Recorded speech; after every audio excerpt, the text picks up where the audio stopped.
चीजों का सामना करते समय ध्यान से सोचें। Think carefully while facing things. एक गांव में एक व्यापारी रहता था। उसकी एक खूबसूरत बेटी थी। एक बार उसे व्यापारी पर बहुत ज्यादा कर्ज हो गया था और जिस आदमी से उसे व्यापारी ने कर्ज लिया था वो उसी गांव का था और बहुत ही घटिया आदमी था। तो व्यापारी उस आदमी का कर्ज चुका नहीं पा रहा था, तो उस आदमी ने सारे गांव वालों को जमा किया और व्यापारी के घर पर जाकर व्यापारी से कहा कि विनातम पैमाता, अगर तुम मेरा कर्जा दे नहीं पा रहे हो तो अपनी बेटी की शादी मुझसे कर दो। यह सुनने के बाद भी वह व्यापारी चुप रहा, क्योंकि वो मजबूर था और ये सारी बातें घर में बैठी उस व्यापारी की बेटी सुन रही थी। थोड़ी देर के बाद उस आदमी ने गांव वालों और व्यापारी से कहा कि ठीक है, मैं एक थैली में सफेद और एक काला पत्थर डालूंगा और इसकी बेटी को थैली में से कोई एक पत्थर निकालना पड़ेगा। अगर सफेद पत्थर निकला तो मैं कर्ज भी माफ कर दूंगा और इसकी बेटी से शादी भी नहीं करूंगा, लेकिन अगर काला पत्थर निकला तो कर्जा तो मैं माफ कर दूंगा, मगर इसको अपनी बेटी से मेरी शादी करवानी पड़ेगी।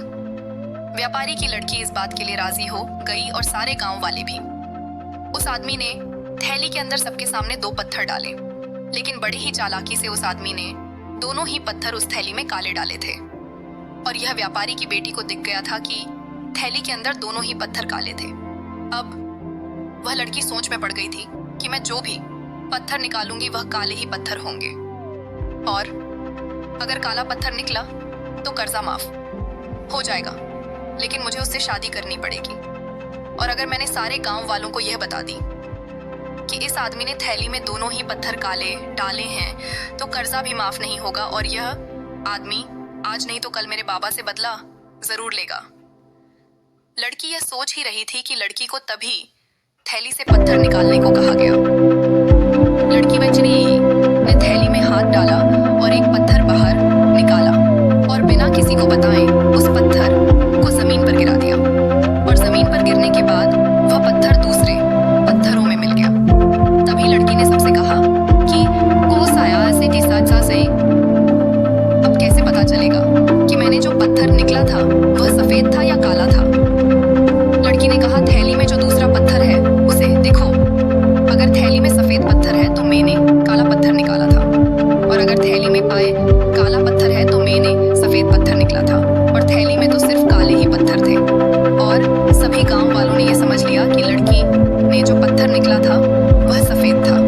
इसलिए व्यापारी का कर्ज भी माफ हो गया और उसकी बेटी को उस आदमी से शादी भी नहीं करनी पड़ी।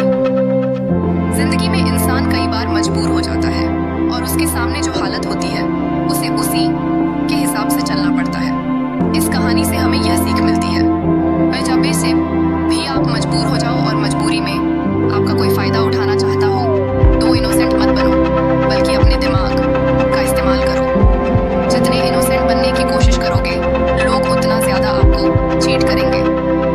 अब इसका मतलब ये नहीं कि आप लोगों को गालियां देना ही शुरू कर दो, बल्कि इसका मतलब ये है कि आप समंदर की तरह बनो। मतलब ये है कि आप समंदर की तरह खामोश रहो, लेकिन उसकी गहराई की तरह अपने दिमाग में नॉलेज रखो। कलम कर।